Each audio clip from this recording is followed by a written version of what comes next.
Welcome back dear student. आज business ethics, corporate social responsibility and Indian ethos subject में जो lecture 6 है उसके अंदर जो हम टॉपिक पढ़ेंगे एथिकल प्रिंसिपल। एथिकल प्रिंसिपल पर मोस्टली जब क्वेश्चन बनता है तो वो आपसे पूछता है कि बिजनेस एथिक्स के जो एथिकल प्रिंसिपल हैं वो कौन कौन से हैं या प्रिंसिपल ऑफ बिजनेस एथिक्स कौन कौन से हैं। तो उसके अंदर आपको समझाना है सबसे पहले बिजनेस एथिक्स को, और ये इम्पोर्टेंस बतानी है कि ईच प्रिंसिपल जो है बिजनेस एथिक्स का वो बिजनेस के लिए क्यों इम्पोर्टेंट है, बिजनेसमैन के लिए क्यों इम्पोर्टेंट है। तो सबसे पहले हम समझते हैं यहाँ पे कि बिजनेस एथिक्स होता क्या है। तो business ethics refer to the basic guidelines to study and analyze a sense of right and wrong and goodness and badness of our task. कि यदि हम देखें on the basis of code of conduct कि एक business के लिए क्या सही है क्या गलत है, राइट रॉन्ग क्या है, तो वो उसकी वर्किंग की नेचर पर डिपेंड है कि यदि बिजनेसमैन बिजनेस के अंदर बिजनेस एथिक्स को फॉलो करता है तो वो गुड है, और वो बिजनेस एथिक्स को फॉलो नहीं करता तो वो बैड है। अब यहाँ पे हम देखेंगे जो प्रिंसिपल्स हैं, प्रिंसिपल्स मीन्स जो गाइडलाइंस हैं जिस पर एथिकल बिजनेस कंडक्ट बिजनेसमैन को रखना होता है वो कौन कौन से हैं। तो सबसे पहले आता है प्रिंसिपल ऑफ कंसाइंस। कंसाइंस का जो प्रिंसिपल है वो ये बताता है कि जो हमने बात की थी कि राइट और रॉन्ग जो है, राइट और रॉन्ग को हमें क्या करना है, हमें उसे क्या करना है, एनालाइज करना है। और राइट और रॉन्ग के अकॉर्डिंग ही हमें क्या करना है, अपने बिहेवियर को, अपने रोल्स को, जो भी हमारे सोसाइटी में या फिर अपने बिजनेस के अंदर हैं उन सबको हमें क्या करना है, पूरा करना है। तो जो प्रिंसिपल ऑफ कंसाइजनेस है वो यही बता रहा है कि हमें inner feeling of person to analyze the sense of right and wrong और on the basis of business can determine their role and behaviour. कि हमें ये देखना है कि हमें क्या हमारे लिए सही है, एथिकल कंडक्ट कौन सा राइट है कौन सा रॉन्ग है, और उसके बेस पर हम अपने बिहेवियर को, रोल को डिसाइड करेंगे ऑल लेवल पर। फिर आता है प्रिंसिपल ऑफ विशलेस वर्क। विशलेस मतलब सेल्फ इंटरेस्ट में कोई चीज़ नहीं हो, सेल्फ सेंटर नहीं हो, हम सभी को साथ में लेकर चलें, हम एट ऑल लेवल्स की हम बात करें। तो जब कोई बिजनेसमैन अपने रोल्स, अपने बिहेवियर को अदर पर्सन के लिए और अपनी सोसाइटी के लिए डिवोटेड करता है अपने एफर्ट्स को, तो वो क्या कहलाता है, आपका प्रिंसिपल ऑफ विशलेस वर्क। फिर आता है principle of Spirit. Principle of Spirit ये बताता है कि जब भी हम बात करेंगे कि यदि ट्रूथफुलनेस की बात करें, हम डिवोशन की बात करें, तो जो बिजनेसमैन है उसका बिहेवियर क्या होना चाहिए, ट्रूथफुल रहना चाहिए। मतलब उसमें आपको कोई भी आपकी इंफॉर्मेशन वो देता है ट्रू एंड फेयर होनी चाहिए। फिर आता है principle of publicity. Principle of publicity का मतलब ये हुआ कि जो भी इंफॉर्मेशन बिजनेस के लिए every person of the society को रिक्वायर है, every person of the organization को रिक्वायर है, जो भी उससे डायरेक्टली इनडायरेक्टली जुड़े हुए हैं जिनको हम स्टेक होल्डर बोलते हैं, तो उनको वो इन्फॉर्मेशन टाइमली क्या होनी चाहिए, पब्लिश भी होनी चाहिए। और यदि आप इन्फॉर्मेशन पब्लिश नहीं करते हो तो लोगों के बीच डाउटफुल और मिसअंडरस्टैंडिंग बनी रहती है। तो हमें उस डाउटफुल और मिसअंडरस्टैंडिंग की सिचुएशन को क्या करना है, ख़त्म करना है। जो भी इंटरेस्टेड पार्टी है उनके जो भी इन्फॉर्मेशन चाहिए उन्हें प्रोवाइड करानी है। फिर हम बात करेंगे प्रिंसिपल ऑफ प्योरिटी। तो प्रिंसिपल ऑफ प्योरिटी और प्रिंसिपल ऑफ स्पिरिट में थोड़ी सिमिलरिटी क्या है, वहाँ पे भी हम ट्रूथफुलनेस की बात करते थे, यहाँ पे भी हम ट्रूथफुलनेस की बात करते हैं, लेकिन यहाँ पे हम विद पोलाइटनेस की बात करते हैं। पोलाइटनेस मतलब ये हुआ कि हमें फीलिंग ऑफ मेंटल पीस रखनी है। फीलिंग ऑफ मेंटल पीस मतलब ये हुआ कि हमारा जो बिहेवियर होगा वो क्या होगा, टाइम के साथ साथ क्या होता जाएगा, पोलाइट होना चाहिए। तो वो क्या बताता है, प्रिंसिपल ऑफ प्योरिटी बताता है। या फिर हम पी से प्योरिटी और पी से पोलाइटनेस भी बोल सकते हैं। फिर आता है प्रिंसिपल ऑफ ह्यूमैनिटी। जैसे कि आपको पता ही है कि बिजनेसमैन जिस सोसाइटी के अंदर वर्क करता है तो एज ए ह्यूमन उसकी सबसे बड़ी ड्यूटी यही है कि वो ह्यूमन कंडक्ट को, एथिकल ह्यूमन कंडक्ट को क्या करे, फॉलो करे। तो it is needful that every businessman should follow the human value. Human value का मतलब है something valuable for the human should be follow by each and every human in the society. वो कहलाता है आपका ह्यूमन वैल्यू कहलाता है। जो भी एथिकल बिहेवियर है उसका, वो एथिकल बिहेवियर चेंज नहीं होना चाहिए। तो इसके लिए हमें human decorum, human aspect with in business policy हमें क्या करनी चाहिए, बनानी चाहिए। हमें अनएथिकल कंडक्ट नहीं करना चाहिए। फिर है principle of universal human value.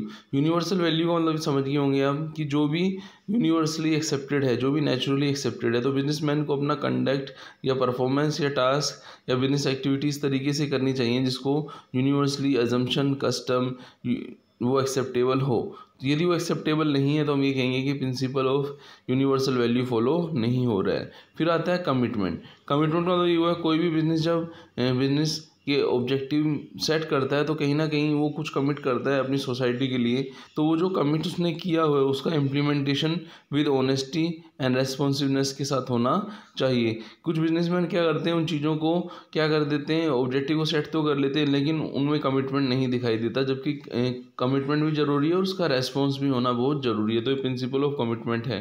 फिर आता है principle of rationality. Principle of rationality बताता है जैसे कि हमने पढ़ा था कि एथिकल ह्यूमन जो है कोड ऑफ कंडक्ट जो है, गुड और बैड जो है, राइट और रॉन्ग जो है, एथिकल अनएथिकल है, उसके बीच में हमें क्या डिफरेंस का पता लगाना है। तो उसमें हमें हेल्प कौन करता है, बिजनेस एथिक्स हेल्प करता है। तो कहीं ना कहीं बात करें तो बिजनेस एथिक्स के प्रिंसिपल क्या हैं, रैशनल हैं, जो बिजनेस हाउस को एथिकल कंडक्ट के लिए क्या गुड है, क्या बैड है, रॉन्ग राइट क्या है, एथिकल अनएथिकल क्या है। और ये जो आपका राइट एंड रॉन्ग का जो पता लगा लेगा, they must follow the rational attitude and behaviour. तो वो जब राइट रॉन्ग का पता ही लग जाएगा तो वो रॉन्ग साइड में जाएगा क्यों, तो राइट साइड के अंदर ही जाता है। तो ये कहलाता है आपका प्रिंसिपल ऑफ रेशनलिटी। फिर आता है प्रिंसिपल ऑफ कम्युनिकेबिलिटी। कम्युनिकेबिलिटी ये बता रहा है कि जो भी इंटरनल एक्सटर्नल पर्सन है, जो भी बिजनेस के साथ जुड़े हुए हैं, जैसे स्टैक होल्डर वर्ड हमने यूज़ किया था, उनके साथ कम्युनिकेशन क्या होना चाहिए, ओपन होना चाहिए। मतलब कोई भी इंफॉर्मेशन का गैप नहीं होना चाहिए, कम्युनिकेशन गैप नहीं होना चाहिए। फिर आता है principle of non cooperation in evils. Evils का मतलब है कुछ ऐसी सिचुएशन भी होती हैं जो नॉन कोऑपरेटिव या डिस्करेज करती हैं। तो हमें ऐसी सिचुएशन को क्या करना है, एथिकल कंडक्ट के साथ, एथिकल बिहेवियर के साथ हमें क्या करना है, इनको रिमूव करना है। ठीक है ना, वहाँ में नॉन कोऑपरेशन हमें नहीं करना है, हमें कोऑपरेशन करना है। फिर है principle of cooperation with other. Principle for cooperation with others का मतलब है जब हम कोई टीम एज ए टीम हम वर्क करते हैं तो वो जो टास्क है हमारे लिए क्या हो जाता है, इजीली कंप्लीट कर सकते हैं। तो जो बिजनेस एथिक्स के प्रिंसिपल हैं, एथिकल नॉर्म्स जो हैं, वो हमें मोटिवेट करती हैं कि हम एक टीम में होकर क्या करें, वर्क करें, हम अवेलेबल रिसोर्सेज का अपनी फुल कैपेसिटी के साथ, कोऑपरेशन के साथ क्या करें, यूटिलाइजेशन करें, और हर पर्सन का जो कंडक्ट हो वो क्या हो, गुड हो, बिहेवियर क्या हो, एथिकल हो। तो वो है कोऑपरेशन विद अदर्स। फिर आता है principle of satisfaction. Principle of satisfaction ये बताता है कि कोई भी ऑर्गेनाइजेशन है उसके एस्टेब्लिशमेंट का पर्पस यही होता है कि वो सोसाइटी के लिए जो भी उसका कमिटमेंट है, रिस्पॉन्सिबिलिटी है, वो उसको क्या करे, पूरा करे, गुड सर्विसेज अच्छी दे, कस्टमर को सेटिस्फाइड करे। तो जो कस्टमर यदि ये सब चीज़ें उसको मिलेंगी तो कहीं ना कहीं उसका सेटिस्फेक्शन लेवल क्या होगा, इंक्रीज होगा। तो जो बिजनेस एथिक्स है वो हमें कस्टमर्स का जो सेटिस्फेक्शन लेवल को है उसको पूरा करने में क्या करता है, हेल्प करता है। फिर है principle of coordinate and means. तो एंड और मीन्स की यदि हम बात करें, मीन्स होता है how might we get there, ठीक है ना। एंड होता है how can we ensure arrival, कि जो हम जहाँ हम जाना चाहते हैं और उसकी जो सोर्सेज हैं उसके लिए जो भी हम उन दोनों के बीच में कोऑर्डिनेशन रखना चाहते हैं, the businessman should try to make a coordinating and balancing between their end and means within their work performance, it is called activities।